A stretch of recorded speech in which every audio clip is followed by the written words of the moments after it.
नाज़रीन ग्रामी, हज़रत ईसा अलैहिस्सलाम ने बनी इसराइल के सामने अपनी नबूवत और मोजज़ात का ऐलान करते हुए एक तकरीर फरमाई। इस तकरीर में आपने 4 मोजज़ात का ऐलान फरमाया, जिनमें से एक मिट्टी के परिंद बनाकर उड़ा देना।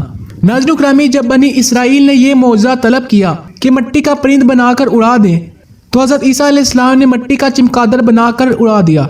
हज़रत ईसा अलैहिस्सलाम ने परिंदों में चमगादड़ को इसलिए मुंतखब फरमाया कि परिंदों में सबसे मुकम्मल और अजीबोगरीब यही परिंदा है, क्योंकि इसके आदमी की तरह दांत भी होते हैं और ये आदमी की तरह हंसता भी है और ये बगैर अपने बाजों से उड़ता है और ये परिंदा जानवरों की तरह रहता है और बच्चा भी जनता है। नंबर 2, माज़ात अंधों को शिफा देना। नाज़रीन करामी, रवायत है कि एक दिन में 50 अंधों और कोरियों को आपकी दुआ से इस शर्त पर शिफा हासिल हुई कि वो ईमान लाएंगे। नंबर 3, मुर्दों के जिंदा करने का मौज़ा।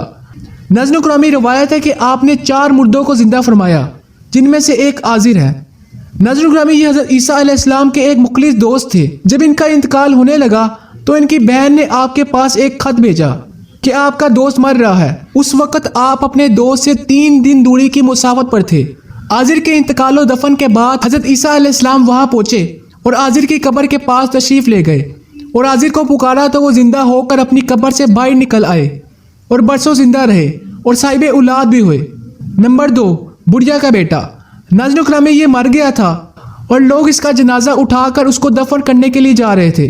नागहा हज़रत ईसा अलैहिस्सलाम का इधर से गुजर हुआ तो वो आपकी दुआ से जिंदा होकर जनाजे से उठ बैठा और कपड़े पहनकर जनाजे की चारपाई उठाए हुए अपने घर आया और बरसों जिंदा रहा और इसकी औलाद भी हुई। नंबर 3, आशिर की बेटी।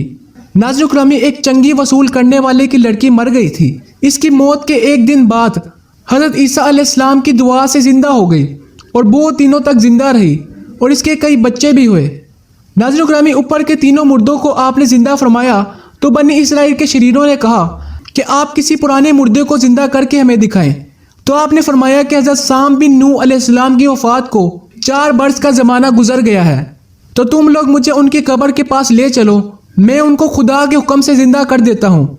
तो आपने उनकी कब्र के पास जाकर इसमें आज़म पढ़ा तो फ़ौरन ही हज़रत साम बिन नूह अलैहिस्सलाम कब्र से जिंदा होकर आए और घबराते हुए ये पूछा कि क़यामत आ गई।